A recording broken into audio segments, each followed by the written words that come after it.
होता है ITC? Income tax credit साले है। इनपुट टैक्स क्रेडिट क्या होता है? आईटीसी इनपुट टैक्स क्रेडिट क्या होता है? Input tax credit. आईटीसी मतलब हमने क्या पढ़ा था कि अगर आपने कोई भी माल बेचा है और आपने कुछ माल खरीदा था, तो जो माल खरीदा है उसमें जो जीएसटी भरा है उसको आपको क्रेडिट मिल जाता है, उसको बोलते हैं आईटीसी। आईटीसी लेने की हमने कुछ कंडीशंस पढ़ी थी। क्या पढ़ी थी? कंडीशन। क्या थी कंडीशंस बताओ मुझे। सबसे पहले आपके पास क्या होना चाहिए? इनवॉइस होना चाहिए। सबके पास आपके पास होना चाहिए इनवॉइस होना चाहिए। इनवॉइस के बाद आपके पास क्या होना चाहिए मुझे बताओ। गुड्स या सर्विस आपके पास क्या हो गए होने चाहिए? रिसीव हो गए होने चाहिए। याद है क्या? आपके पास गुड्स ऑफ सर्विस रिसीव हो गए, आपके पास गुड्स ऑफ सर्विस आ गए, फिर क्या होना चाहिए रिसीव होने के बाद कि क्या होना चाहिए? इन कोर्स और फर्दरेंस ऑफ बिजनेस होना चाहिए, आप रजिस्टर्ड पर्सन होने चाहिए। ये तो बेसिक कंडीशन थी, बोलो हाँ नहीं। फिर क्या था कि आपके गुड्स रिसीव हो गए हैं, वेंडर ने टैक्स पे कर दिया होना चाहिए। वेंडर ने टैक्स पे कर दिया होना चाहिए। एक बार वेंडर ने टैक्स पे कर दिया, उसने रिटर्न भी फाइल कर दी होनी चाहिए। क्या बात समझ में आ रही है? और तो और आपको, आप अगर रेसिपेंट हो, आप क्या हो बेटा? रेसिपेंट हो। आप आईटीसी ले रहे हो, आपने खरीदा था उसका आईटीसी ले रहे हो ना, तो आपने पेमेंट कर दी होनी चाहिए। कब तक? 180 डेज के अंदर। कब तक? 180 डेज के अंदर। और दो कंडीशंस में ये 180 डेज वाली कंडीशन नहीं चाहिए होती है। कब कब नहीं चाहिए होती बताओ। एक, जब आपने आरसीएम है, जब क्या है? आरसीएम है, रिवर्स चार्ज मैकेनिज्म। दूसरा क्या था बताओ? अगर विदाउट कंसिडरेशन है तो भी आपको कंसिडरेशन नहीं पे करनी है। ऑब्वियस सी बात है, विदाउट कंसिडरेशन है तो कंसिडरेशन क्यों ही पे करोगे। क्लियर है क्या? इतना हमने पढ़ लिया था। कौन से पृष्ठ क्रमांक तक पढ़ लिया था जरा बताओगे क्या? ठीक है क्या?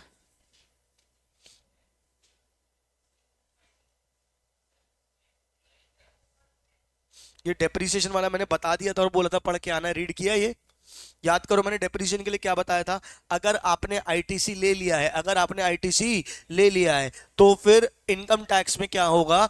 कॉस्ट में सिर्फ कॉस्ट जोड़ी जाएगी, जीएसटी नहीं जोड़ा जाएगा। और अगर आपने आईटीसी नहीं लिया है, अगर आपने आईटीसी नहीं लिया है, तो फिर क्या हो जाएगा? वो कॉस्ट में ऐड हो जाएगा। याद है क्या? मैं कोई फर्नीचर खरीद के आया, 1 लाख का, 18% जीएसटी, 18,000 रुपए जीएसटी दिया, यानी मुझे फर्नीचर कितने का पड़ा? 1,18,000 का। प्लीज सुनना, मुझे फर्नीचर कितने का पड़ा? 1,18,000 का। अब ये जो 1,18,000 का मुझे फर्नीचर पड़ा है, सुन रहे हो? ये जो 1,18,000 का मुझे क्या पड़ा है? फर्नीचर पड़ा है। इसका मुझे क्या मिलेगा? आईटीसी। अगर आईटीसी मिल गया तो इनकम टैक्स में डेप्रिसिएशन के लिए कॉस्ट कितनी मानी जाएगी? 1 लाख। कितनी मानी जाएगी? 1 लाख। पर अगर ये 1,18,000 में 18,000 का आईटीसी नहीं मिला मुझे, तो फिर डेप्रिसिएशन के लिए कॉस्ट क्या मानी जाएगी? 1,18,000। कितनों को बात समझ में आई? अब सुनना, मैंने एक काम किया, मैंने ये एसी खरीदा। क्या खरीदा? एसी। सुनना ध्यान से। कितने का एसी खरीदा? 50,000 का। कितना एसी खरीदा? 50,000। उस पर 18% जीएसटी लगा। कितना लगा बताओ? 50,000 का 18%। ठीक है, 50,000 का 18% कितना आ जाएगा? 9,000। 9,000 जीएसटी लगा, मैंने 59,000 ये एसी को खरीद, सुन रहे हो? ये 59,000 मैंने एसी खरीदने के पैसे दिए। एसी खरीदने के पैसे कितने दिए? 59,000। सुन रहे हो? अब 59,000 मैंने एसी खरीदने के पैसे भर तो दिए। अब क्या हुआ? मैंने कुछ मैं कोचिंग पढ़ाता हूँ। मैं क्या करता हूँ? कोचिंग पढ़ाता हूँ। तुम सबसे जीएसटी कलेक्ट किया, फीस में क्या किया? जीएसटी कलेक्ट किया। जो जीएसटी मिला उसका क्या कर लिया? आईटीसी लेके मैंने नेट जीएसटी भर दिया। मतलब ये 9,000 का मैंने आईटीसी ले लिया। हाँ या ना बोलो? ये मेरा नॉर्मल गुड है कि कैपिटल असेट है? कैपिटल असेट है। मैं इसकी डीलिंग थोड़ी करता हूं, मैं तो कोचिंग पढ़ाता हूं। बोलो हाँ या नहीं? ये एसी का मैंने जीएसटी ले लिया, 2 महीने 3 महीने चलाया, और 3 महीने बाद क्या कर दिया? इस कैपिटल एसेट को क्या कर दिया? बेच दिया। अब बेचा तो फिर तो मैं इनवॉइसिंग तो करूंगा नहीं, इसकी सेकंड हैंड गुड बेचा है, क्या बात समझ में आ रही है? इस पे तो जीएसटी लूंगा नहीं, तो ये मैंने क्या कर दिया? फ्री का आईटीसी खा लिया 2 महीने 3 महीने में। हाँ या ना बोलो? सरकार का कहना है हमने तुमको कैपिटल असेट में आईटीसी दिया, पहले दिन ही दिया। तुम खरीद क्या ऐसा नहीं किया कि 4 साल में बराबर बराबर लो, 5 साल में बराबर बराबर लो। एसेट तो कितने महंगे महंगे खरीदते हो तुम। 10 लाख का एसेट खरीदोगे, 10 लाख का 18% कितना हो जाएगा? सीधे सीधे 1,80,000। 50 लाख का एसेट खरीदोगे उसका हो जाएगा 9 लाख रुपए, क्योंकि बड़े एसेट्स आते हैं ना। तो और आपको पहले दिन ही कितना में क्या मिल गया उसका? आईटीसी। क्या मिल गया उसका? आईटीसी। सरकार ने ये बोला कि हम ये मानते हैं कि तुम उस एसेट को 5 साल यानी कि 60 महीने तक आप उसको क्या करोगे? यूज करोगे। लाइफ हमारे हिसाब से कम 5 साल होती है, आप उसको यूज करोगे। अगर उससे पहले आपने उसको बेच दिया, अगर आपने उसके पहले आपको क्या कर दिया? बेच दिया, तो जितने साल यूज किया उतना चलेगा, बाकी का आपको क्या करना पड़ेगा? रिवर्स करना पड़ेगा। इतनी बातें वैसे मुझे नहीं लगता इन्होंने लिखी होगी, पर मैंने आपको बता दी। हाँ या ना? फटाफट बोलो। अब फटाक से रीड करते एकदम तेजी में। क्या लिखा है इन्हें बताओ?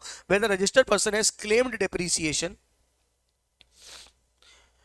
on the tax component of the cost of capital goods and plant and machinery under the Provisional Income Tax Act, the input tax credit on the said tax component shall not be allowed. वही मैंने आपको बताया कि अगर आपने depreciation ले लिया है, क्या ले लिया है, डेप्रिसिएशन, तो आईटीसी अलाउड नहीं होगा, ठीक है क्या. Thus in respect of tax paid on such items, dual benefit cannot be claimed under Income Tax Act and GST law simultaneously. दोनों का benefit नहीं ले सकते हो. Further, if the capital goods are used partly for business purpose and partly for effecting exempted supply or other purposes, ITC credit shall be available to the extent these capital used for the business purpose. मतलब आपने कोई capital asset खरीदा है जिसको partially आप काय के लिए करते हो, बिजनेस के लिए करते हो, पार्शियली काय के लिए करते हो, पर्सनल के करते हो, तो जितना बिजनेस के लिए करते हो जितना परसेंट, उतना परसेंट आपको क्या मिलेगा, आईटीसी क्लेम करने मिलेगा.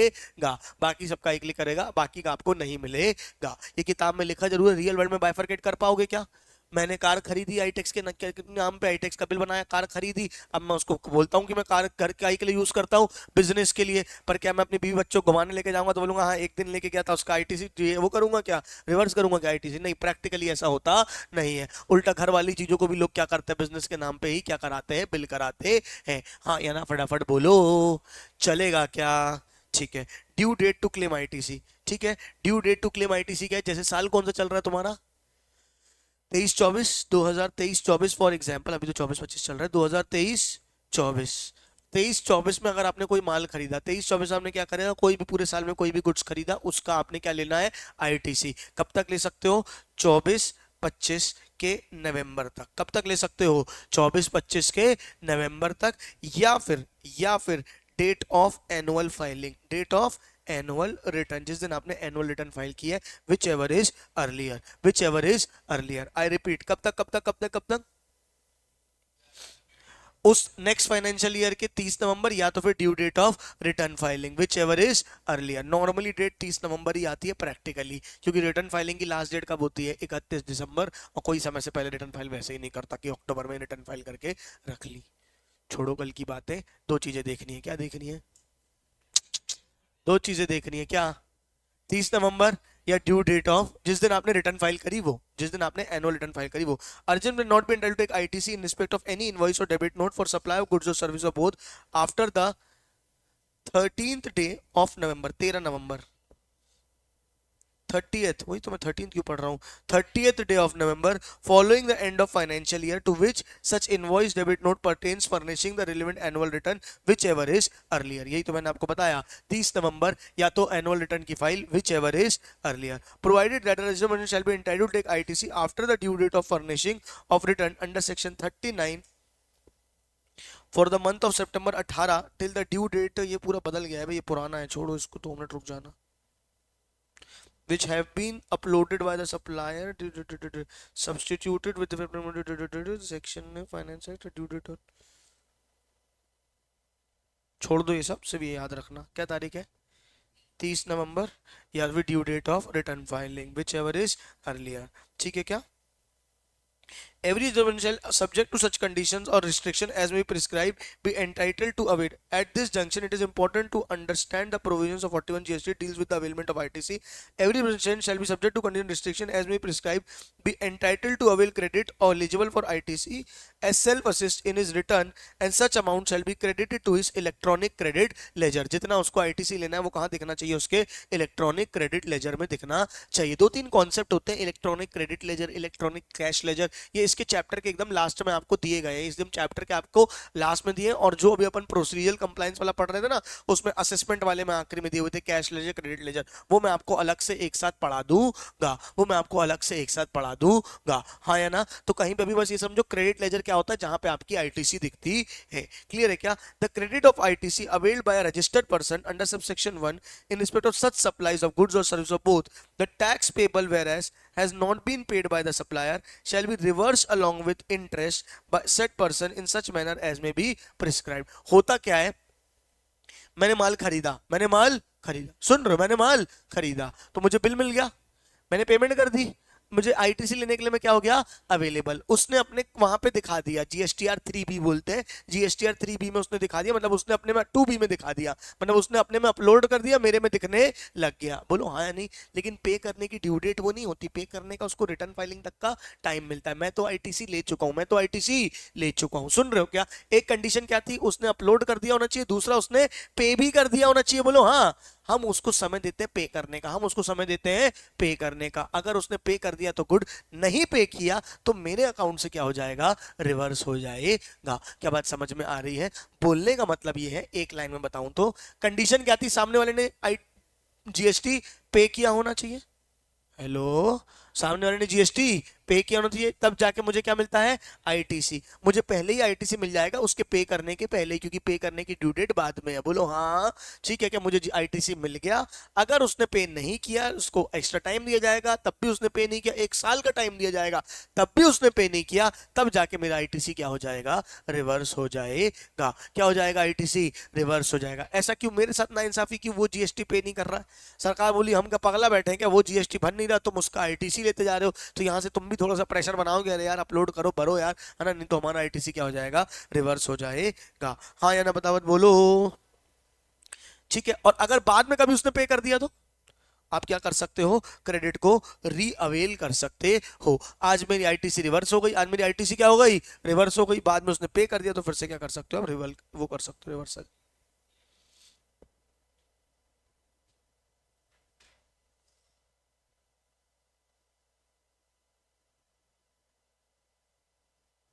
समझ गए। ये एक बार इलस्ट्रेशन देखते हैं। मिस्टर ए ऑर्डर्स 30,000, प्लीज ध्यान से बैठो, सीधे बैठ Shreyansh. Mister A orders 30,000 tons of goods which are to be delivered by the supplier we are 3 lots, 10,000 each, 3 lot में सामान आने वाला है, 10,000 का एक लॉट है। The lots are sent under single invoice with the first lot and the payment is made by the recipient for the value of supply plus GST and the supplier is also been and the supplier is also deposit the tax with the government. क्या बोलने का मतलब है, उसने क्या मंगाए, उसने क्या मंगाया बेटा, 30,000 टन माल मंगाया। कितना माल मंगाया है, 30,000 टन। कितने लॉट में, 3 लॉट में। एक लॉट कितने का है, 10,000 का। The lot are send on single invoice, एक इनवॉइस है पूरे की। क्या बात समझ में आ रही है, with the first lot, first lot में क्या आ गई, इनवॉइस आ गई, पूरे 30,000 का बिल बन के हमारे पास आ गया। And the payment is made by the recipient, मैंने पेमेंट भी कर दी, value of supply plus GST, मैंने जीएसटी भी भर दिया। और सामने वाले ने भी क्या, गवर्नमेंट ने को भी, उसने भी क्या कर दिया, गवर्नमेंट को जीएसटी भर दिया। बताओ मुझे आईटीसी कितना मिलेगा, पूरा मिल जाएगा क्या आज ही आईटीसी। सवाल समझे हो, सवाल समझे हो।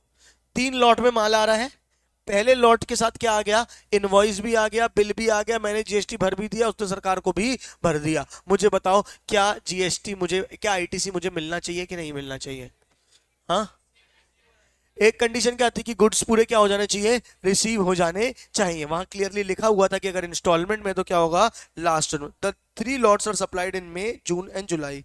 The ITC available by Mr. A only after the receipt of third lot. The reason is simple. One of the condition to avail ITC receipt of goods on services is completed only after the last lot is delivered. ये अपन ने वहाँ theory में भी पढ़ा था कि अगर lots में अमाउंट इंस्टॉलमेंट्स में माल आ रहा है तो जब आखिरी इंस्टॉलमेंट आएगी तभी आपको क्या मिल पाएगा, आईटीसी मिल पाएगा। हाँ या ना फटाफट बोलो, नहीं आया समझ।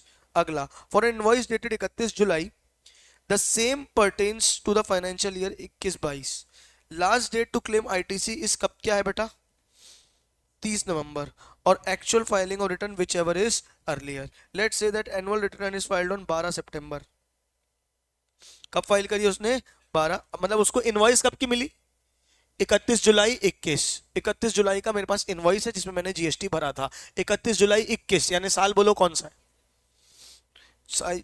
जुलाई 21 यानी साल कौन सा है, 21-22। मैं कब तक भर सकता हूं टैक्स, 22-23 के 30 नवंबर यानी कौन सा हो जाएगा, 30 नवंबर 2022, 22 ना भाई, 30 नवंबर 2022, या फिर due date of return filing whichever is earlier. या ड्यू डेट नहीं, जिस दिन रिटर्न फाइल करी, विच एवर इज अर्लियर। अब उसने बोला है अज्यूमिंग उसने रिटर्न कब फाइल कर दी है, 12 सितंबर को। कब फाइल कर दी है? 12 सितंबर। अगर उसने 12 सितंबर को रिटर्न फाइल की है तो क्या हो जाएगा? 12 सितंबर। क्या हो जाएगा? 12 सितंबर। अगर उसने 31 दिसंबर को रिटर्न फाइल की है, बताओ 31 दिसंबर को, तो क्या हो जाएगा? 30 November. As simple as that. हाँ या ना फटाफट बोलो। तो इनने बोल दिया 12 सितंबर। क्लियर? या हाँ या ना फटाफट बोलो। पक्का? ये अपन ने कंडीशन पूरी पढ़ ली है। ये क्या थी? वही जो हमने पढ़े हैं। क्या क्या होना चाहिए? टैक्स इनवॉइस होना चाहिए, जीएसटीआर 2B में दिखना चाहिए। जीएसटीआर 2B क्या होता है? जो वो भरता है, ठीक है। रिसीव्ड गुड्स और सर्विस होना चाहिए। आईटीसी में जीएसटी में नॉट रिस्ट्रिक्टेड, रिस्ट्रिक्टेड आईटीसी नहीं होना चाहिए। अभी रिस्ट्रिक्टेड आईटीसी क्या होता है हम पढ़ने वाले हैं। टैक्स गवर्नमेंट को पे होना चाहिए और रिटर्न फाइल होनी चाहिए।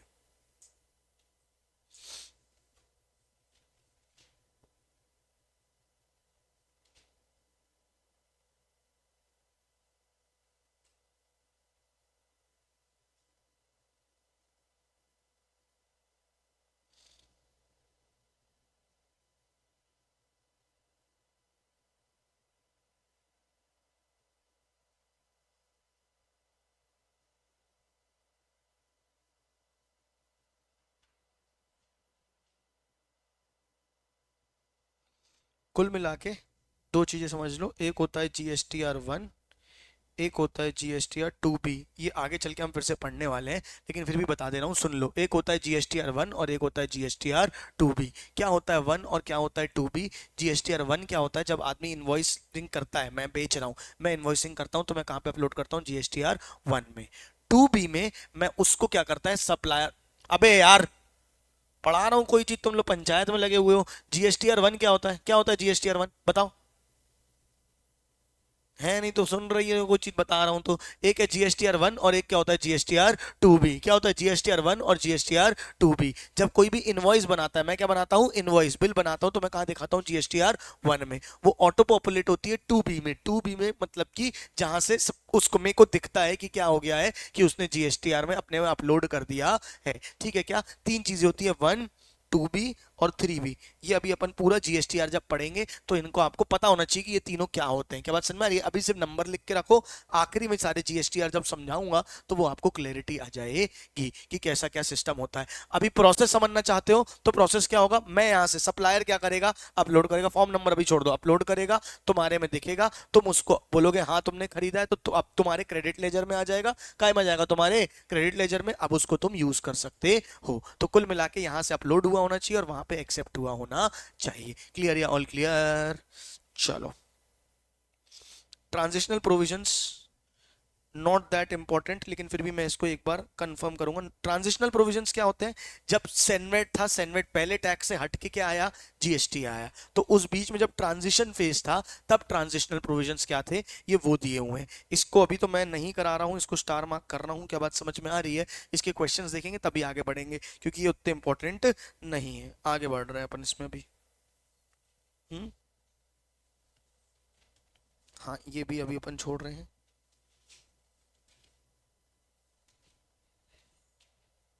यहां से अपन पढ़ेंगे इन एलिजिबल क्रेडिट्स। क्या होता है इन एलिजिबल क्रेडिट्स? मैंने गुड्स खरीदे, जीएसटी भरा। ओए, मैंने गुड्स खरीदे और जीएसटी भरा। तो मैंने जो जीएसटी भरा है, मैंने जो जीएसटी भरा है, उसका मुझे क्या मिलना चाहिए? आईटीसी। क्या मिलना चाहिए? आईटीसी। तो क्या मुझे आईटीसी मिलेगा? हाँ। कुछ चीजों का आईटीसी नहीं मिलता है, कुछ चीजों का आईटीसी नहीं मिलता है। पूरे चैप्टर का सबसे इंपॉर्टेंट टॉपिक है। कुछ चीजों का आईटीसी नहीं मिलता है, उसको बोलते हैं ब्लॉक क्रेडिट। क्या बोलते हैं? Block credit. ये इंपॉर्टेंट नहीं है, ब्लॉक क्रेडिट इंपॉर्टेंट है। जहां बोलूंगा वहां मार्क करना। 2 मिनट रुक जाओ, ठीक है क्या? अगर मुझे क्या है, कोई गुड्स मिले, क्या मिले? कोई गुड्स, वो पार्शियली यूज हो रहे हैं बिजनेस पर्पस के लिए और पार्शियली यूज हो रहे हैं पर्सनल पर्पस के लिए, तो मैं क्या करूंगा? आईटीसी को क्या करूंगा? अपोर्शन करूंगा। आईटीसी को क्या करूंगा? अपोर्शन करूंगा। कैसे अपोर्शन करूंगा? जितना बिजनेस के लिए उतना बिजनेस, जितना पर्सन के लिए पर्सन के लिए अलग। जो बिजनेस पर्सन वाला है वो मुझे क्या हो जाएगा? अलाउ हो जाएगा। जो पर्सन पर्पस वाला है वो अलाउ नहीं होगा। तो वही बोला है, अगर पार्टली फॉर अदर पर्पसेस है, पार्टली फॉर बिजनेस पर्पस, जो बिजनेस पर्पस के लिए है तो वो अलाउ हो जाएगा, और जो पर्सनल पर्पस के लिए है वो अलाउ नहीं होगा। क्लियर है क्या? हाँ या ना बोलो। अब इसको बांटेंगे कैसे? बिजनेस क्या कहलाता है ये सब दिया हुआ है, पर ये पंचायत वाली चीज आज ही पढ़ेंगे। पर वो पढ़ने से पहले जिसमें दिमाग लगता है वो पढ़ेंगे, जिसको हम क्या बोलते हैं बेटा? Block credit. कहाँ है ब्लॉक क्रेडिट?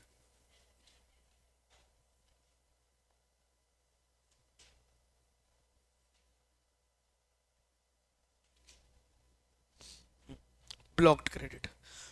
ठीक है क्या? 2 मिनट, सारे लोग सारी चीजें, आज तुम लोग मेरे को थके थके से क्यों लग रहे हो? सुबह पिंकी जी ने खूब ज्यादा पढ़ा दिया क्या तुम लोग को? ब्लॉक क्रेडिट क्या होता है? सरकार को यह पता है, जीएसटी डिपार्टमेंट को यह पता है कि तुम क्रेडिट का फायदा उठाओगे। क्या उठाओगे? क्रेडिट लेने का फायदा। तो जहां जहां सरकार को लगता था कि ये लोग पर्सनल बेनिफिट उठाएंगे काहे का? क्रेडिट लेने का, वहां वहां सरकार ने काटा लगा दिया और क्रेडिट को क्या कर दिया? ब्लॉक। बोला अब तुम जेन्युइन हो चाहे नॉन जेन्युइन, तुम्हें क्रेडिट नहीं मिलेगी। हाँ या ना? फटाफट बोलो। एक स्पेसिफिक रूल पढ़ लो, समझ लो, पूरा ब्लॉक क्रेडिट पढ़ते समय पूरे चैप्टर का सबसे इंपॉर्टेंट टॉपिक है। स्पेसिफिक रूल क्या है? जिसके बारे में बोला है वो क्रेडिट ब्लॉक है। वो क्रेडिट क्या है? ब्लॉक। जिसके बारे में स्पेसिफिकली बोला है, उसको छोड़ के उसके अलावा बाकी सारी क्रेडिट्स क्या है? अलाउड है। मेरी बात समझ में आ रही है? मतलब जो स्पेसिफिकली बोला गया है सिर्फ वो ब्लॉक है। कुछ भी उसके आसपास का अज्यूम नहीं करोगे, तुम्हारा मन बोलेगा कि ये भी ब्लॉक होना चाहिए, ये भी ब्लॉक होना चाहिए। नहीं, जो स्पेसिफिकली बोला गया है वो ब्लॉक है, उसके आगे पीछे की चीजें ब्लॉक्ड नहीं है। क्या आपको मेरी बात समझ में आ रही है? हाँ या ना बोलो। ठीक है, तो थंब रूल क्या है? ब्लॉक क्रेडिट क्या बोलता है कि भैया जिस चीजें के लिए बात की है उसी चीज को ब्लॉक करना, बाकी को ब्लॉक नहीं करना। अब इसमें कुछ कुछ पार्ट्स हैं। इसमें क्या है? कुछ कुछ पार्ट्स हैं। जैसे पहली चीज क्या है तुम्हारी? Motor vehicle. अब लोग क्या करेंगे बताओ? मैं क्या करूंगा? मेरे को कार खरीदनी है, आईटेक्स के नाम पे खरीदूंगा, जीएसटी आईटीसी ले लूंगा लंबा चौड़ा। ठीक है, 15 लाख की कार खरीदी, 15 लाख में 18% 28% जीएसटी के बाद सन में आ रही है, और पूरा आईटेक्स में कोचिंग की फीस के नाम पे क्या कर दूंगा? कहा ना, वो ले लूंगा। क्या कार को मैं और कोचिंग पर्पज के लिए यूज करूंगा क्या? क्या तुम लोग को लाना ले जाने के लिए छोड़ूंगा क्या? नहीं। अरे मैंने, और मान के चलो, फिर एक रॉकी सर ने कार खरीदी, फिर एक पिंकी मैम ने खरीदी, सब लोग, फिर एक मेरे भाई ने कार खरीदी। जितने लोग कार खरीदेंगे सब आईटेक्स के नाम पे ही खरीदेंगे। आईटेक्स इतनी सारे कार खरीद रहा, काहे के लिए? अपने बच्चों के लिए, है ना? सबको एक एक गाड़ी ले, होता है क्या ऐसा? नहीं। लेकिन अब सरकार कहाँ तक, अच्छा डायरेक्टर है, मान के चलो मैं डायरेक्टर हूँ, पिंकी दी डायरेक्टर, डायरेक्टर के लिए कार खरीदी उनको लाने ले जाने छोड़ने के लिए। अब लेकिन कहाँ तक सरकार बाइफरकेट करती पड़ेगी? सरकार ने बोला अगर आपने कोई भी गाड़ी खरीदी, गाड़ी सिर्फ कार नहीं, कोई भी गाड़ी, मोटर व्हीकल बोला है, क्या बात समझ में आ रही है? यानी एक्टिवा खरीदी, ठीक है, अब हम एक्टिवा खरीदेंगे घर के लिए, तो काय के लिए खरीदेंगे? आईटेक्स के लिए खरीदी। ठीक है, हमारे घर में 4 एक्टिवा, रॉकी सर के घर में 4 एक्टिवा, तो 8 एक्टिवा आईटेक्स के पास है। ऐसा थोड़ी होता है। क्या बात समझ में आ रही है? तो उन्होंने सीधे सीधे बोला motor vehicles and other conveyance and related services के बारे में हम बात करने वाले हैं। Motor vehicle for transportation of person जो यूज होती है, having approved seating capacity of not more then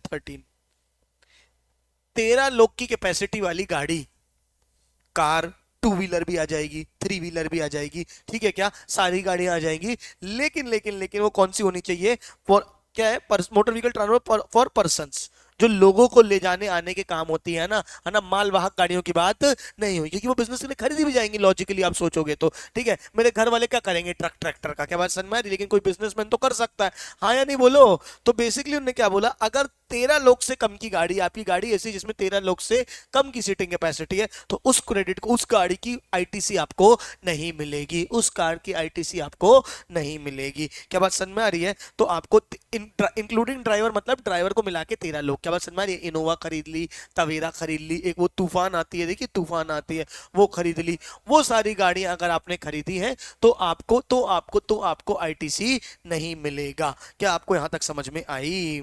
ठीक है, लेकिन एक्सेप्ट कब मिल जाएगा?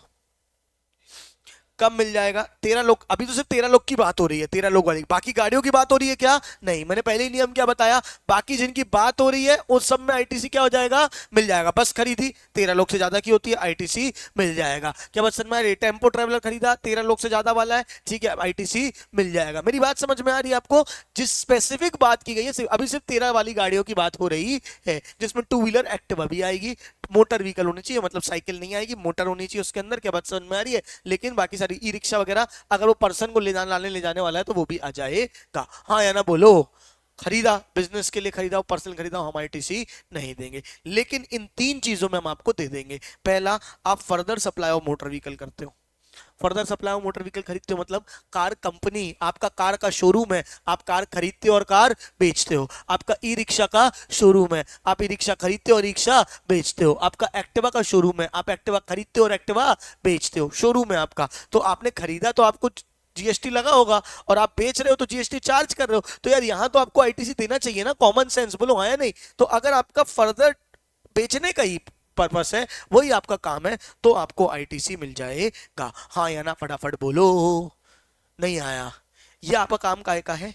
ट्रांसपोर्ट ऑफ पैसेंजर का। आप क्या चलाते हो? आपका ट्रैवलर का काम है। काहे का काम है? ट्रैवलर का। आपने कार खरीदी, आपको आईटीसी नहीं मिलेगी, लेकिन आपने कार के आगे वो तुमने पीली वाली नेम प्लेट लगाई, अब तुम उसको चलवाते हो। क्या बात समझ में आ रही है? बच्चे लोग घूमने जाते हैं, कोई भी घूमने जाता है तो उसके लिए आपसे बुक करता है और लेके जाता है। क्या बात समझ में आ रही है? उसके लिए अगर आप कराते हो तो अब ये बिजनेस पर्पज के लिए यूज होना तय है इसका, तो आईटीसी मिल जाएगा। लॉजिक क्लियर हो रहा है कि क्या सोच के किया है? लेकिन हमको हर बार सोच नहीं पकड़नी, हमको क्या पकड़ना है कि भैया अगर आपने फर्दर बिजनेस पर्पस के लिए यूज कर रहे हो, मतलब फर्दर सप्लाई कर रहे हो तो, या ट्रांसपोर्ट ऑफ पैसेंजर के लिए यूज कर रहे हो तो।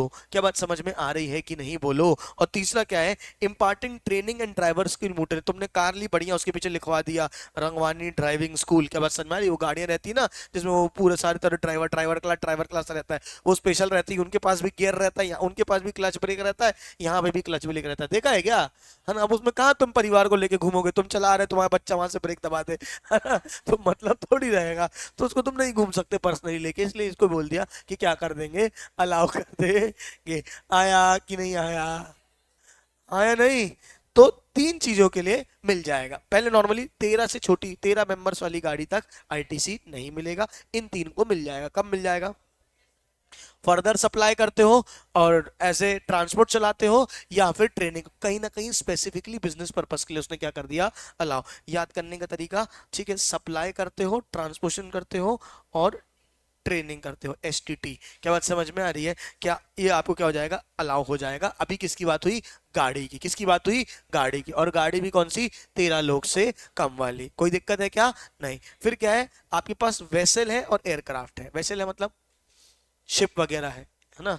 या आपके पास क्या है? एयरक्राफ्ट है। आपने शिप खरीदा, प्राइवेट जेट खरीदा, एयरक्राफ्ट खरीदा। अब डायरेक्टर, बड़ी बड़ी कंपनियां यार, मान के चलो अंबानी ने अपनी वाइफ के लिए क्या खरीदा था? प्राइवेट जेट का गिफ्ट किया था उसको। क्या बात समझ में आ रही है? तो अब अपनी वाइफ को तुमने क्या प्राइवेट जेट गिफ्ट किया और बोल रहे हो तो डायरेक्टर के लिए है और ये तो बिजनेस के लिए है? नहीं नहीं नहीं, क्रेडिट क्या है? ब्लॉक है। क्रेडिट क्या है?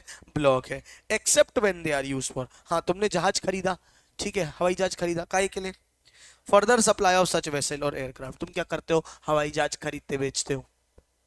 हाँ या नहीं? कोई तो कंपनी होगी जो हवाई जहाज बना के खरीद के बेचती है, वो हो तुम।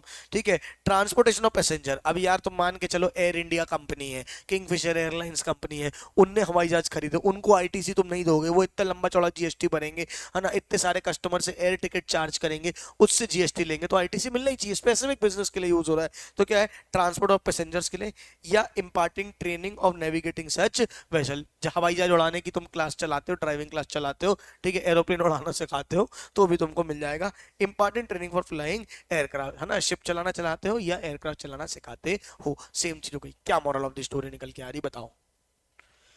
बिजनेस के लिए गाड़ी खरीदी, एयरक्राफ्ट खरीदा, शिप खरीदी। बिजनेस के लिए गाड़ी खरीदी, एयरक्राफ्ट खरीदा, शिप खरीदा, ब्लॉक क्रेडिट है। किसी भी पर्पस के लिए खरीदा, ब्लॉक क्रेडिट है।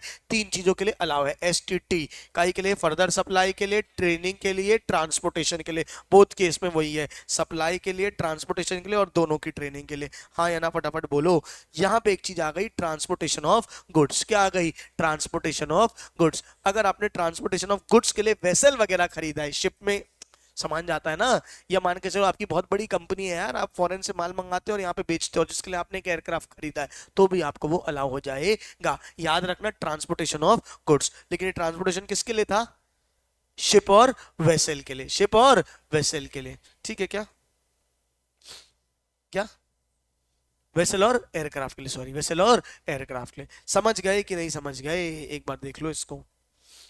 मतलब आप 13 लोग से कम की गाड़ी खरीदो और बोलो मैं ट्रांसपोर्टेशन ऑफ गुड्स के लिए खरीदता हूँ, तो वो, लेकिन वो गाड़ी कौन सी वाली है? लेकिन वो गाड़ी कौन सी वाली है? पर्सन को कैरी करने वाली है। गाड़ी कौन सी है? बोला ना, motor vehicle for transportation of persons, वो वाली गाड़ी हो। गाड़ी ही कौन सी वाली है? 13 से कम वाली। आप कार खरीद लो और बोलो इससे मैं अपनी दुकान का माल लाता ले जाता हूं, तो नहीं चलेगा। ऑटो खरीद लो, चल जाएगा। क्या बात समझ में आ रही है? क्योंकि वो ऑटो का टाइप ही क्या है? वो ऑटो का टाइप ही क्या है? ट्रांसपोर्टेशन ऑफ पर्सन वाला नहीं है। क्या बात समझ में आ रही है? 13 सीटिंग कैपेसिटी, 13 से कम सीटिंग कैपेसिटी, उसमें तो सीटिंग कैपेसिटी का कोई लोचा ही नहीं है। क्या? पिकअप तो वो पीछे वाली गाड़ी, माल वाहक गाड़ी है, चल जाएगा, कोई दिक्कत की बात नहीं है। अब वो उसको देखा जाएगा कि वो किस में आती है। अगर वो ट्रांसपोर्टेशन ऑफ पर्सन में आती है तो आईटीसी नहीं मिलेगा। हाँ दादा, लॉ में कैटेगरी स्टेट की गई है ना, तो जब गुड्स बने होंगे तो उसकी एक कैटेगरी तय होगी कि ये ट्रांसपोर्टेशन पर्सन है या मालवाहक है, जिसका तुम्हारा जिस हिसाब से तुम्हारा इंश्योरेंस वगैरह गाड़ी खरीदने जाओ ना तो अलग अलग लगता है, तो जिस टाइप में वो आती होगी उस टाइप में वो आ जाती है। कुल मिला के पर्सन कैरिंग वाली व्हीकल है तो, और 13 से कम वाली है तो आईटीसी नहीं मिलेगा। 3 और ये 3 समझ गए क्या? हाँ या ना फटाफट बोलो। अच्छा, the following supply of goods और सर्विसेज और बोथ। अब मुझे बताओ, गाड़ी नहीं दी, क्या क्या क्या, गाड़ी नहीं दी तो क्या उसका रिपेयर सर्विस मिलेगा? क्या उसका रिपेयर सर्विस मिलेगा? नहीं। मतलब बोलने का मतलब है अगर वो तुम्हारी नहीं हुई तो उसका दुपट्टा कैसे तुम्हारा हो सकता है? क्या बात समझ में आ रही है? तो मॉरल ऑफ द स्टोरी है कि उसके द्वारा गिफ्ट कैसे तुम्हारे हो सकते हैं, लौटाने ही पड़ते हैं। तो अगर आपको कार खरीदी मैंने अपने पर्सनल की, ठीक है, मैंने अपनी कार खरीदी पर्सनल या कोचिंग के नाम से खरीदी, कोचिंग का बिल बनाया कि कार खरीदी है, चलाता मैं हूं या कोई भी चलाता हो, क्या मुझे उस कार का आईटीसी मिला है? नहीं।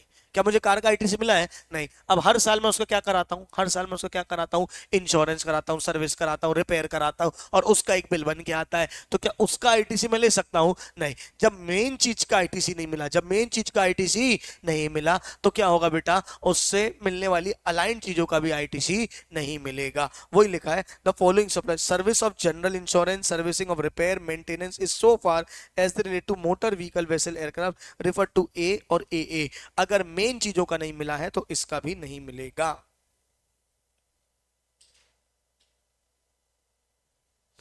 हाँ या नहीं बोलो। लेकिन अगर बोल दिया कि वो इन पर्पसेस के लिए यूज हो रहा था, किसके लिए? एसटीटी के लिए। काय के लिए? एसटीटी के लिए, तो मिल जाएगा। मॉरल ऑफ द स्टोरी क्या है, अगर मेन का आईटीसी ब्लॉक हुआ है तो रिपेयर वगैरह का भी आईटीसी क्या हो जाएगा, ब्लॉक हो जाएगा। मेन का आईटीसी अलाउ हुआ है तो रिपेयर वगैरह का आईटीसी भी क्या हो जाएगा, अलाउ हो जाएगा। Where the motor vehicle aircraft referred in A are used for the purpose specified therein. हाँ या ना फटाफट बोलो। अरे हाँ बोलो। अच्छा, और क्या है, the following supply goods.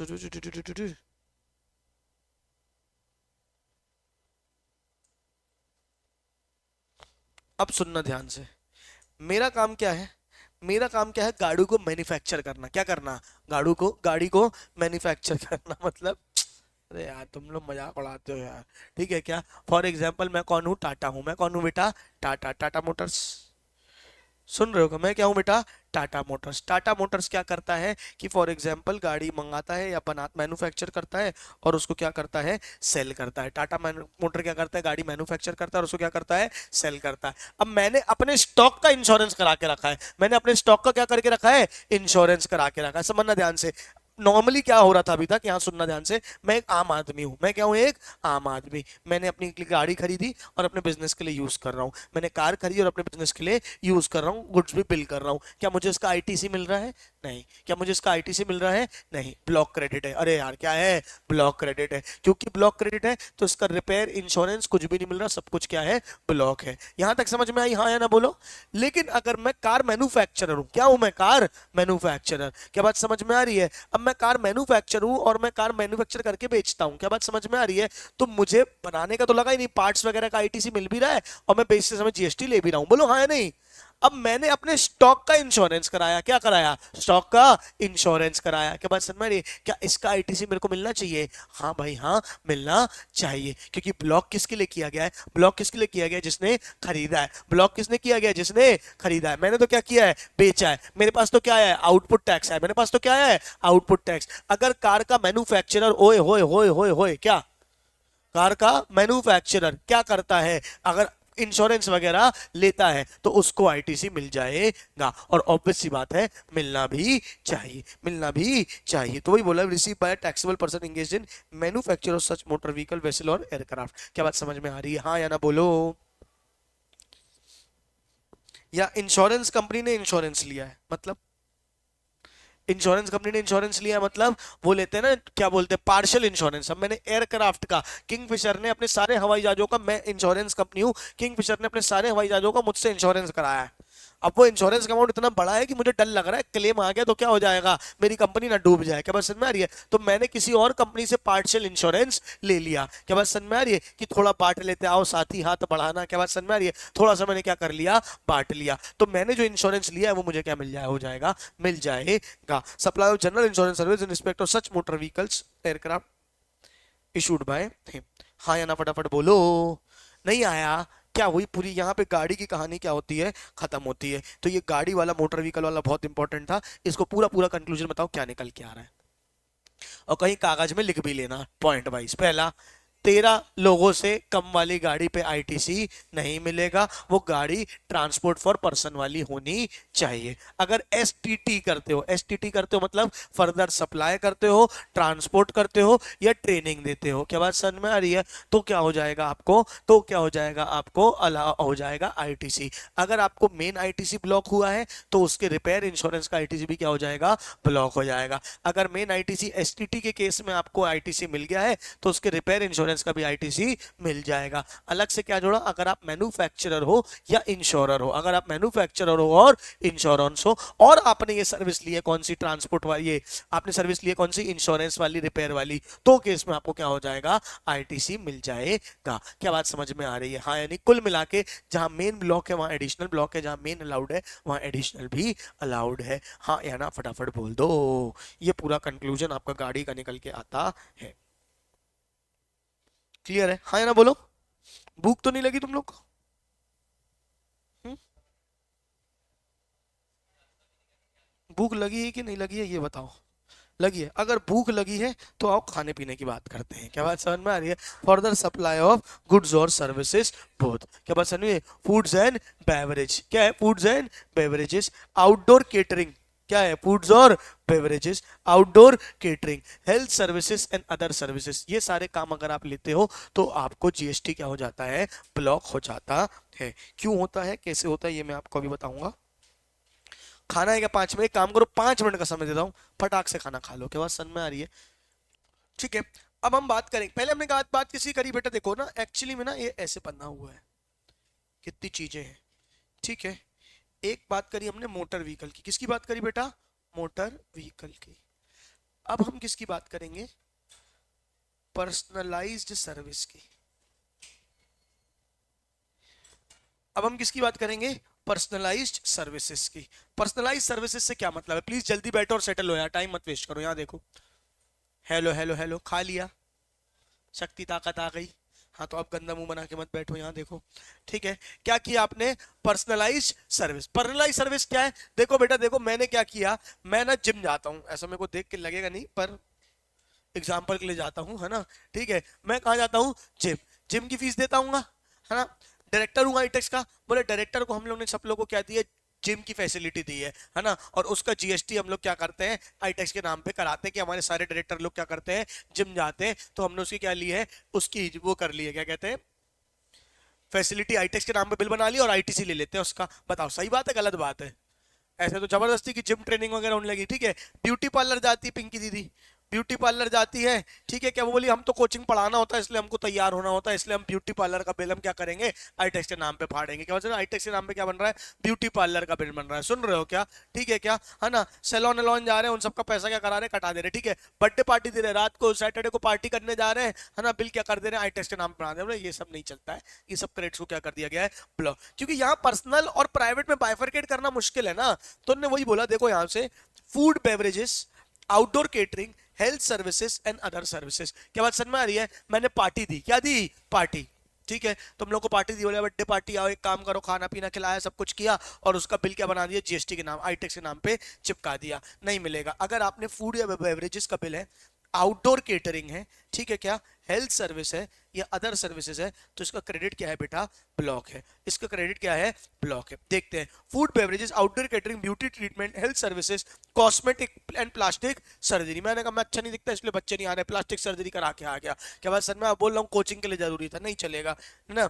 Leasing renting hiring of motor vehicles और aircraft except when used for the purpose present life insurance, health insurance. इन्होंने बड़ा अजीब सा दिया ये। ठीक है, provided at ITC in respect of such goods or service or both shall be available where an inward supply of such goods or service or both used by the registered person for making an outward taxable supply। ये वाली बात को underline कर लेना। क्या मतलब है, catering food वगैरह अलाउड है क्या, नहीं। लेकिन अगर मान के चलो कौन है, कौन है, इंडियन कॉफी हाउस है, क्या है बेटा, इंडियन कॉफी हाउस है, उसके पास कोई बल्क ऑर्डर आ गया, क्या आ गया, कोई बल्क ऑर्डर। अब बल्क ऑर्डर आ गया, वो सप्लाई नहीं कर पा रहा है, वो सप्लाई नहीं कर पा रहा है, तो उसने बाहर से खाना मंगाया और आगे क्या कर दिया, सप्लाई कर दिया। इस केस में आईटीसी ब्लॉक नहीं होगा, फूड बेवरेजेस वगैरह क्या हो जाएगा, यूज हो जाएगा। बोलने का मतलब क्या है, हेलो, अगर आप फर्दर सर्विस देने के लिए कोई सर्विस ले रहे हो, अरे यार फूड केटरिंग, ब्यूटी ट्रीटमेंट, इन सबको फर्दर सर्विस देने के लिए आप कोई सर्विस ले रहे हो, तो वो क्या हो जाएगा, आपका अलाउ हो जाएगा। आपका ब्यूटी पार्लर है, क्या है, ब्यूटी पार्लर है, और आपने बाहर से कोई मेकअप आर्टिस्ट बुलवाया किसी का शादी का मेकअप करने के लिए, उसने आपको बिल किया, आपने उसको बिल किया, आपको आईटीसी मिल जाएगा। लेकिन आप बोल रहे हो कि आपका ये काम नहीं है, आपने अपने, है ना, आपने अपने एम्प्लॉय का ब्यूटी करवाया, क्या बात समझ में आ रही है, सारे एम्प्लॉयज को क्या करते हो, मेकअप करवाते हो, क्या बात समझ में आ रही है, तो फिर आपको नहीं मिलेगा। हाँ या ना, फटाफट बोलो। ऑफ द, ठीक है, person for the making outward supply of same category of goods or services of both as an element of taxable composite या mixed supply. Example, Pooja is running a unisex salon in Delhi for providing beauty treatment services to males and females. During the month of November, due to marriage seasons in Delhi, she availed the beauty treatment service from her friend Garima. बोला आओ तुम हमारे यहाँ के makeup कर देना. Garima raised invoice for the service provided to Pooja with applicable GST on it. Pooja used the services provided by the Garima for making output supply, तो Pooja shall be eligible for ITC for beauty treatment. Clear है क्या? फिर क्या बोला, हमने health club की membership दी है अपने डायरेक्टर्स वगैरह को, ये सब भी क्या हो जाएगा, ब्लॉक हो जाएगा। फिटनेस सेंटर मैंने जिम वगैरह आपको बताया, ठीक है क्या। अब हम क्या कर रहे हैं, हम अपने एम्प्लॉइज को ट्रैवल बेनिफिट्स देते हैं, क्या देते हैं, ट्रैवल बेनिफिट्स, वेकेशन वगैरह में जाने के लिए उनको वो देते हैं, टिकट्स वगैरह करा के देते हैं, उन सबका आईटीसी आपको नहीं मिलेगा। Provided that the ITC in such goods और service of both shall be available where it is obligatory for the employer to same in the employee under any law or time being in force. ये सबसे important बात है, याद रखना।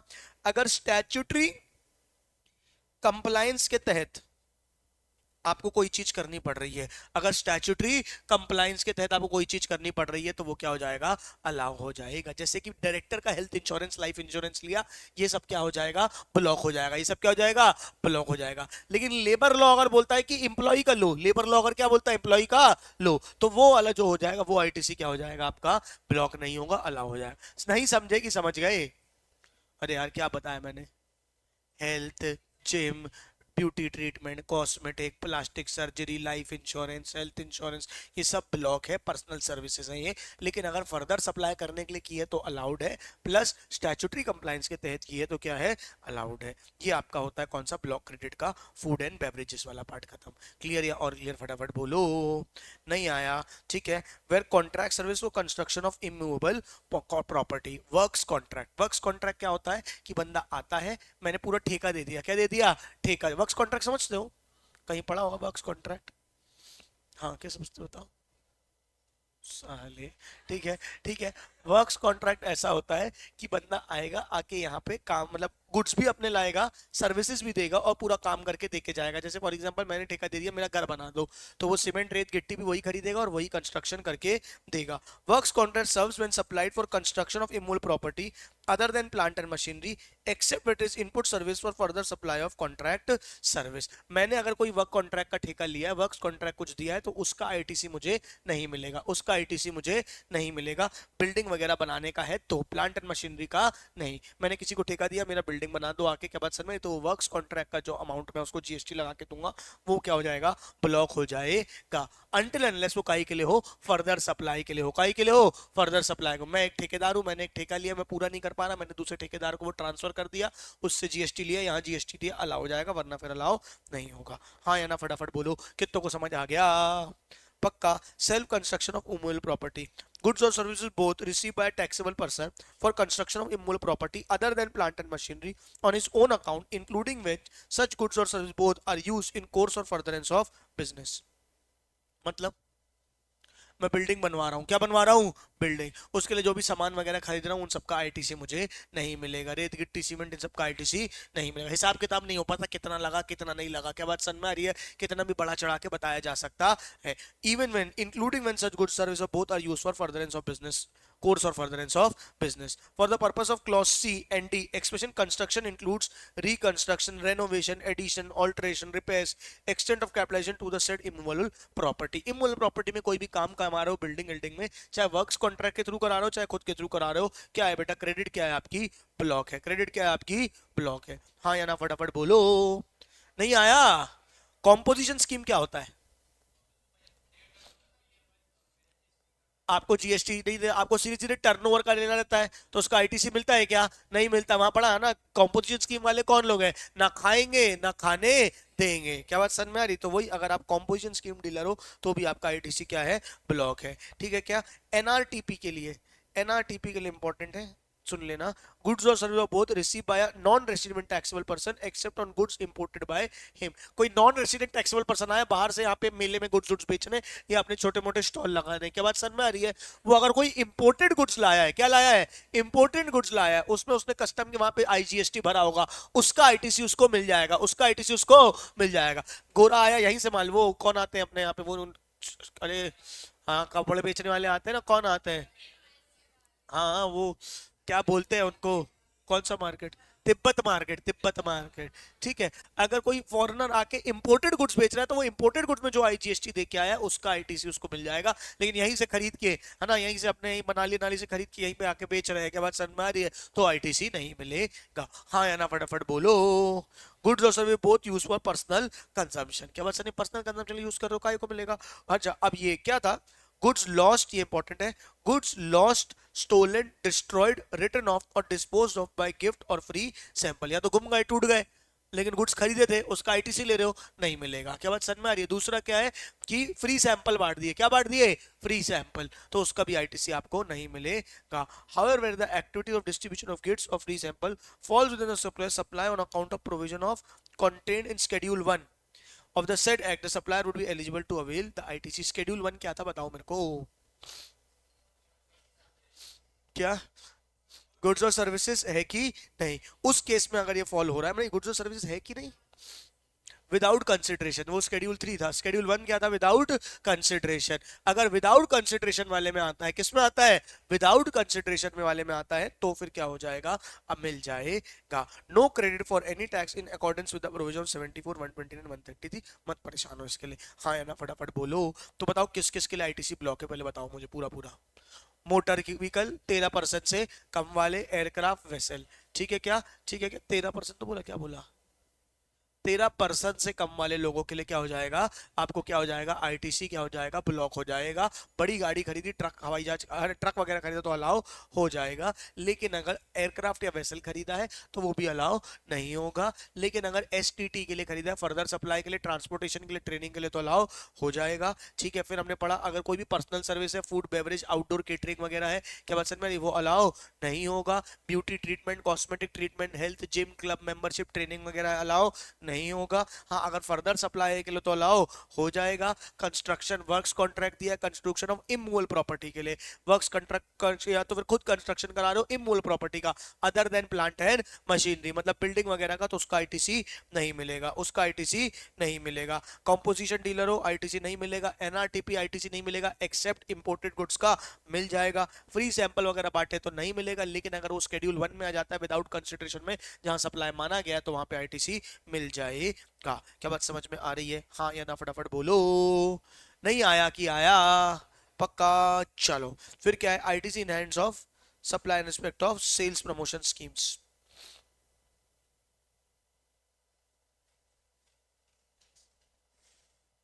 Important है ये भी ना, ध्यान से पढ़ना। ये क्या है? नोटिफिकेशन आया है जहां पे क्लियरली क्लियर किया गया है चीजों को। क्या बात समझ में आ रही है? Circular notification as clarified, clarified किया गया है कि आईटीसी कब कब इन सारे केसेस में क्या होगा। सैंपल्स एंड फ्री गिफ्ट्स, क्या है? Samples and free gift. आप फ्री में सैंपल देते हो लोगों को, फ्री गिफ्ट बांटते हो। अब वो कहीं ना कहीं खरीद के बेचा होगा, खरीदा तो आईटीसी मिला, बेचा तो आपने टैक्स तो कलेक्ट किया नहीं, बोलो हाँ नहीं, क्योंकि फ्री में बांटा। तो क्या बोल रहा है? Samples which are supplied free of cost without any consideration does not qualify as supply under GST except where the activity falls under ambit of Schedule 1 of CAGST Act. ITC shall not be available to the supplier of inputs, input service, capital goods to the extent they are in relation to gifts, free samples, distribute without any consideration. However, where the activity of distribution of goods, free samples fall within the scope of supply on account of provision under Schedule 1, वही जो अपन ने वाली avail क्या हो जाएगा? ITC हो जाएगा। जो हमने पढ़ा सेम बात बोली गई है। हाँ या ना बोलो? अरे हाँ ना बोलो यार। दूसरा क्या है? By one get one free. This is not an individual supply of free goods, but a case of two or more individual supplies where a single price is being charged for the entire supply. It can be best treated as supplying two goods for the price of one. पर दोनों में बिका तो है, माना जाएगा कि discount में बिका है. क्या बात समझ में आ रही है? Taxability of supply will be dependent upon as to whether the supply is composite supply or a mixed supply, and the rate of tax determined as per the provision section 8. ITC shall be available to the supplier for input service and capital goods used in relation to supply of goods or service both as a part of such offer. मतलब कि ITC मिल जाएगा. Moral of the story बस इतनी है. हाँ या ना फटाफट बोलो.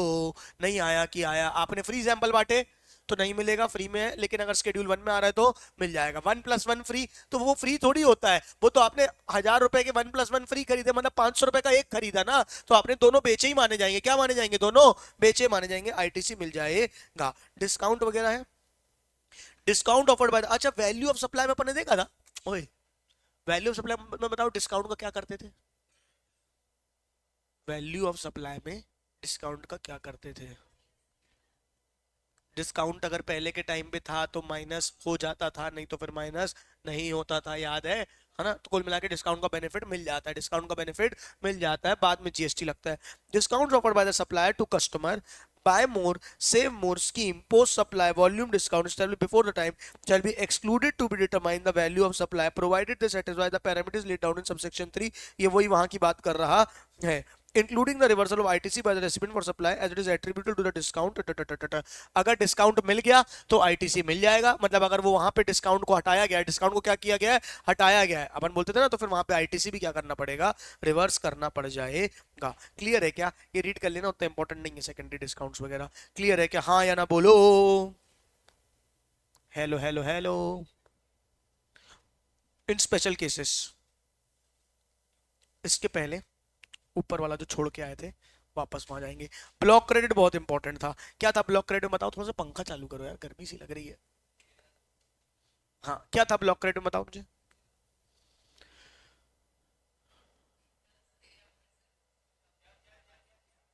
तुम बताओगी तुम.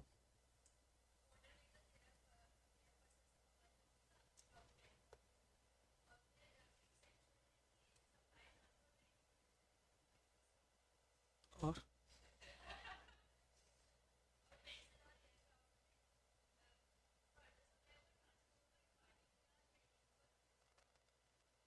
और हाँ हाँ हाँ, सब सब बोलती जाओ.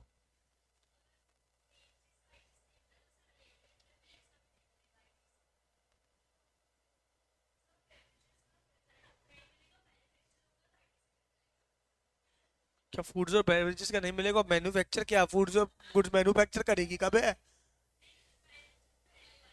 हाँ, वो मैन्युफैक्चर पहले वाले का था, फूड्स वाला ये था. मेरे को लगा फूड्स और सर्विसेज बेवरेजेस मैन्युफैक्चर करेंगे तो मिल जाएगा. मिल जाएगा. कॉस्मेटिक ब्यूटी पार्लर है ना, नहीं मिलेगा. जिम ट्रेनिंग क्लब मेंबरशिप नहीं मिलेगा. ठीक है, और क्या था, और क्या था, और क्या था.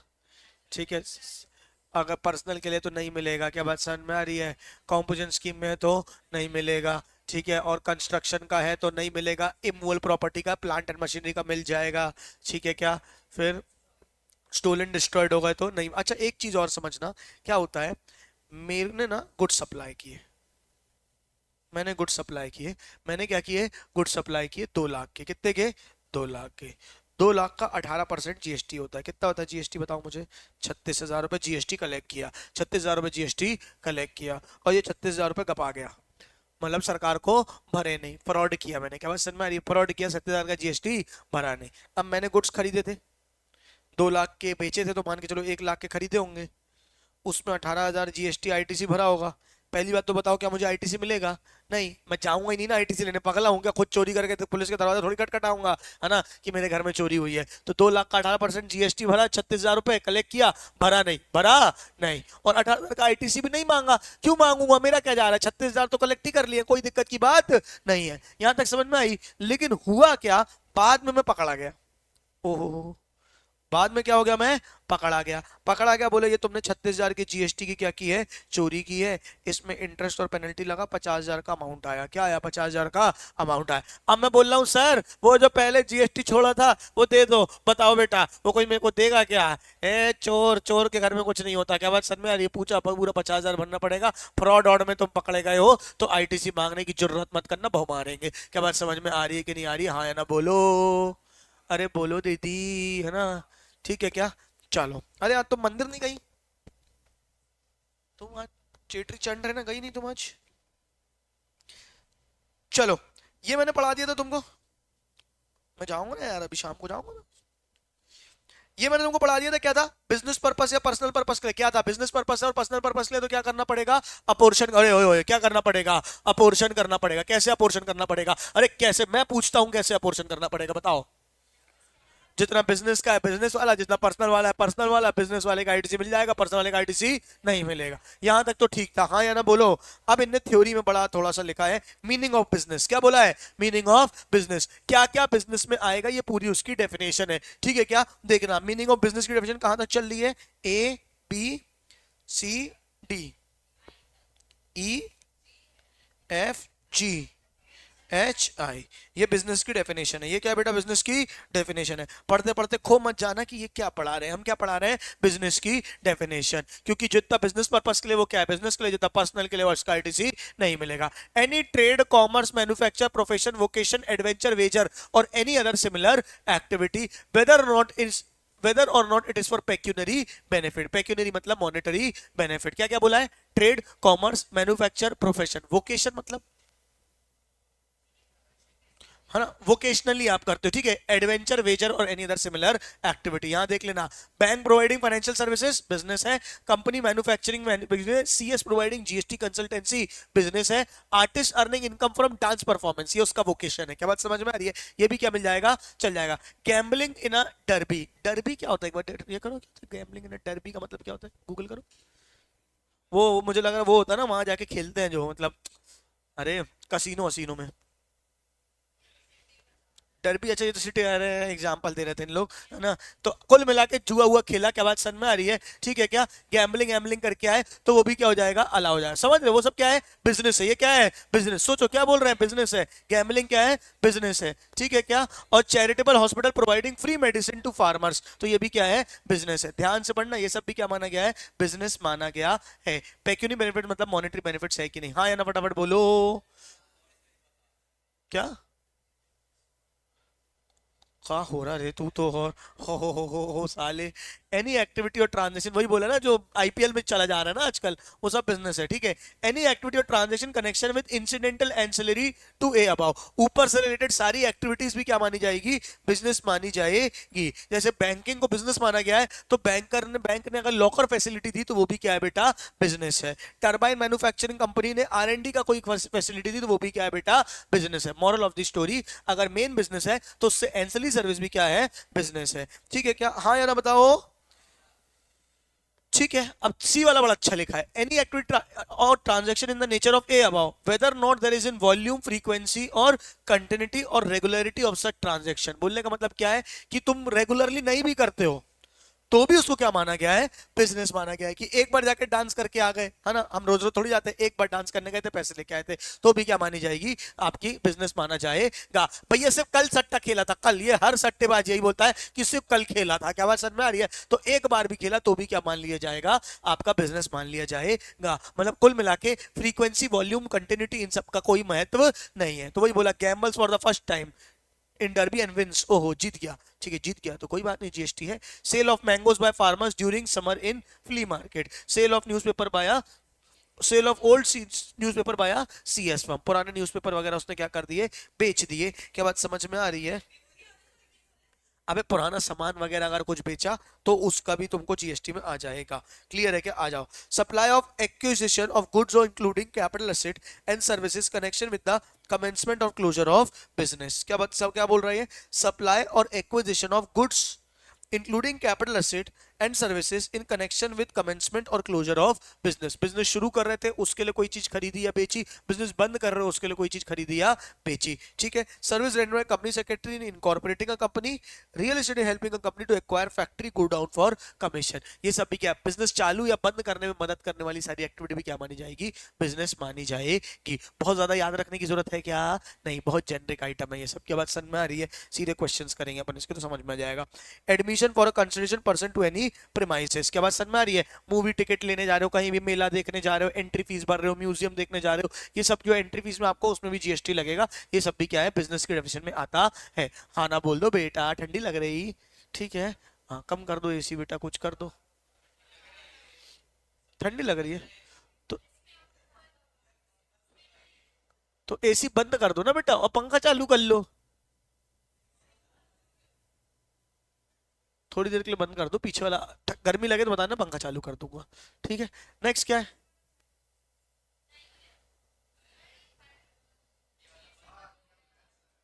क्या करा है, स्पेशल रेजोल्यूशन पास करा है, क्या करा है साला, ठीक है नहीं तो यहाँ इतनी बारी बढ़िया बातें बता रहा हूँ, क्या क्या धंधा है ना, पीवीआर में टिकट टिकट लेना भी क्या है, धंधा है। Service supplied by person as the holder of an office which has been accepted by him in the course of further of his trade profession और वोकेशन। क्या बात समझ में आ रही है, कोई ट्रेड प्रोफेशन वोकेशन के तहत उसको कोई बिजनेस कैरी ऑन करने मिल गया तो वो भी मान लिया जाएगा। Director of a company providing specialised technical consultancy, service provided by a horse race club of totalizer or license to bookmakers in a such club, वो घोड़ा दौड़ जहां पे होती है उसकी बात कर रहा है।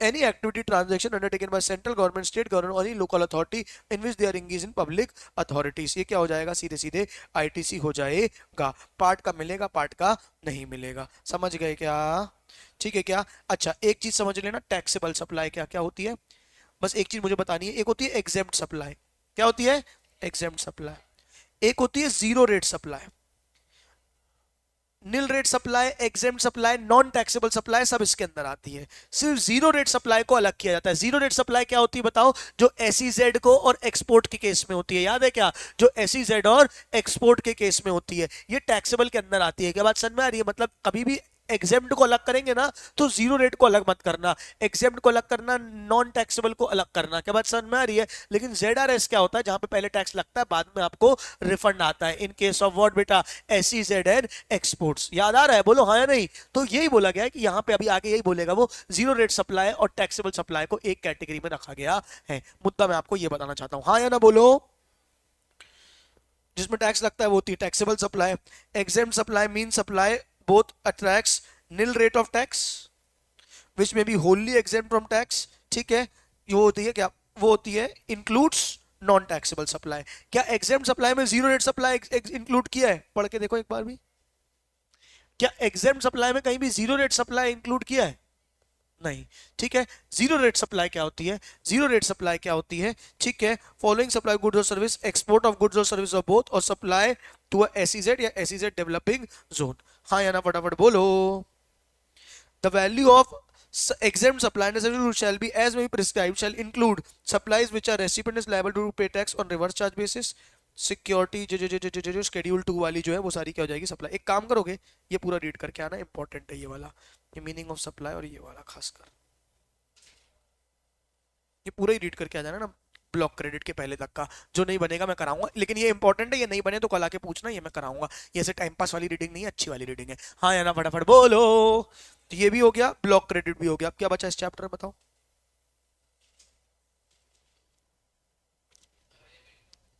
Special cases.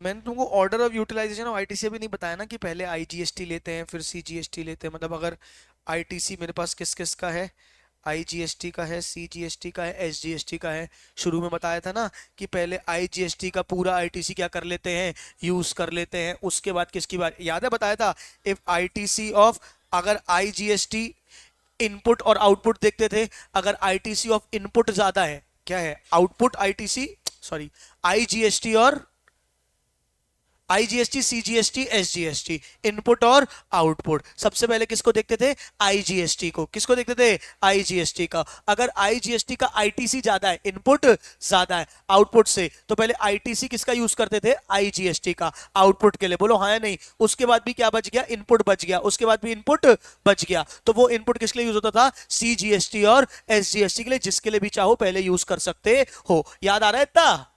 और अगर इनपुट मतलब आईटीसी ऑफ आईजीएसटी कम है, इनपुट ऑफ आईजीएसटी कम है और आउटपुट ज्यादा है, तो पहले आईटीसी यूज हो जाएगा। क्या बचेगा? आउटपुट बचेगा। क्या बचेगा? Output. CGST input output of CGST के लिए यूज होगा, input of SGST output of SGST के लिए यूज होगा। उसके बाद अगर कोई इनपुट बच गया तो वो किसके लिए यूज होगा? आईजीएसटी के लिए। याद आया? याद आया है ना? वो एक घर के लोग और वो पूरी कहानी बताई थी। मेन फिर से एक बार रिपीट कर रहा हूं। सबसे पहले क्या देखोगे? आईजीएसटी का। किसका किसका? आईजीएसटी का। क्या ज्यादा है, इनपुट या आउटपुट? अगर इनपुट ज्यादा है तो सीजी ज्यादा है, पहले इनपुट यूज करो। उसके बाद इनपुट बच गया तो सीजीएसटी और एसजीएसटी के लिए यूज करो। किसके लिए यूज करो? सीजीएसटी और एसजीएसटी के लिए। सुन रहे हो?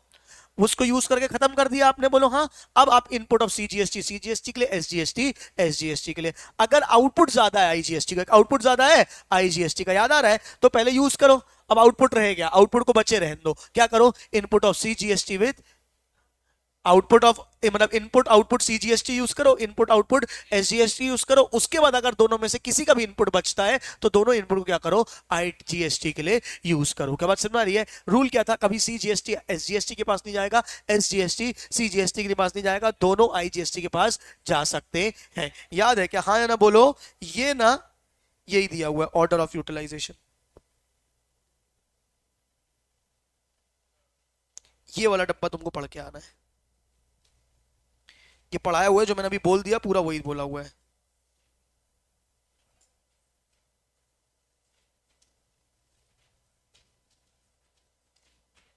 ये देखो, ये मैं लेजर्स बोल रहा था जो पढ़ाने हैं। Credit ledger, cash ledger. 2 दिन में हो जाएगा खत्म चैप्टर, कल और परसों। क्या क्या बच गया इसके बाद अपना?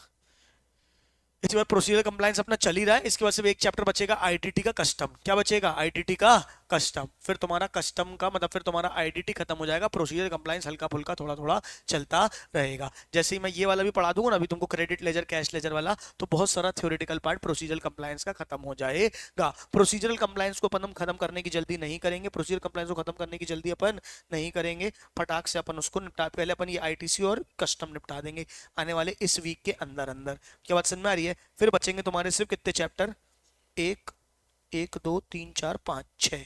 ये 6 चैप्टर्स दिखने के हैं, ये 6 चैप्टर्स दिखने के हैं, जिसमें से 3 चैप्टर्स एक एक दिन के हैं। क्या बात समझ में आ रही है? सिर्फ 3 चैप्टर्स बड़े बचेंगे। बाकी अगर तुम बोलोगे क्या एक काम करें, एक आध दिन एक्स्ट्रा क्लास लगा के ये चुटर पुटर ये खत्म करवा देता हूँ ताकि तुमको थोड़ा अच्छा लगने लग जाए। Clubbing set of carry forward 1 दिन की क्लास का है। क्या बात समझ में आ रही है? तो कल अगर आईटीसी कम होता है, कल अगर आईजीएसटी निपटाते हैं और अगर एक एक्स्ट्रा क्लास मिलती है, तो कल मैं क्या करता हूँ, clubbing set of carry forward तुमको क्या करा देता हूँ, कवर करा देता हूँ। ये classification and tax and incidence of companies भी आधे से ज्यादा अपना हो चुका है, याद है तुमको? जिसमें टैक्स रेट 115 बीएससी वगैरह हमने पढ़े थे। ये 2 चैप्टर्स फटाफट हो जाएंगे। ठीक है, बचेगा फिर क्या? कंप्यूटेशन ऑफ टोटल डिडक्शंस बड़ा चैप्टर बचा है, बस एक बड़ा चैप्टर बचा है तुम्हारा डिडक्शंस। बाकी जो बचा है सब छोटर पोटर बचा है, खत्म होता चला जाएगा। ठीक है क्या? हाँ या ना बोलो? Income which do not form part of total income बहुत ज्यादा ऐसे अलग से पढ़ने की जरूरत क्यों नहीं पड़ेगी।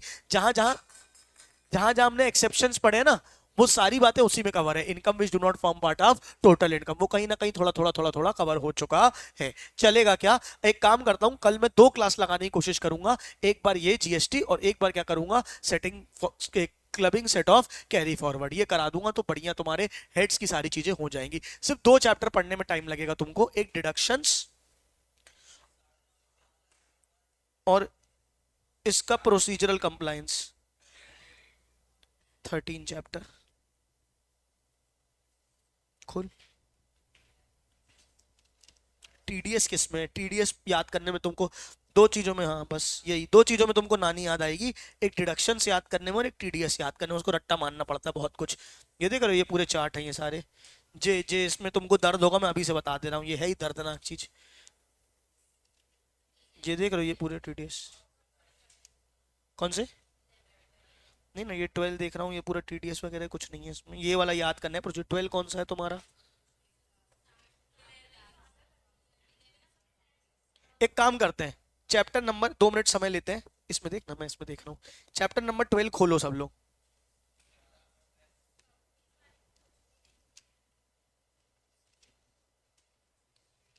11 कर चुके हैं अपन।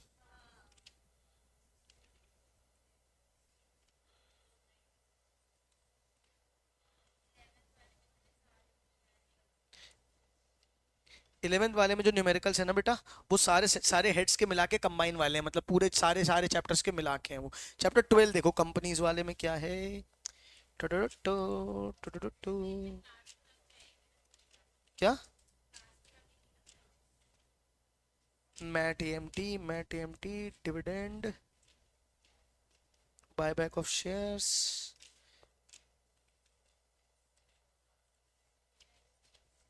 अबे 12 तो जरा सा चैप्टर है।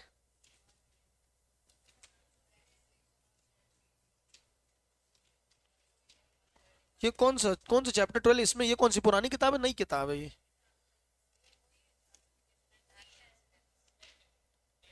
इंश्योरेंस ऑन कंपनीज ना। इसमें सिर्फ तुमको पढ़ने में ये सब बहुत एक एक दिन का है, मतलब नहीं है बड़ा चैप्टर, ये छोटा चैप्टर, देखने में तुमको बड़ा लग रहा होगा। मैट पढ़ने का होता है बस, मैट और AMT, that's it. MAT AMT dividend.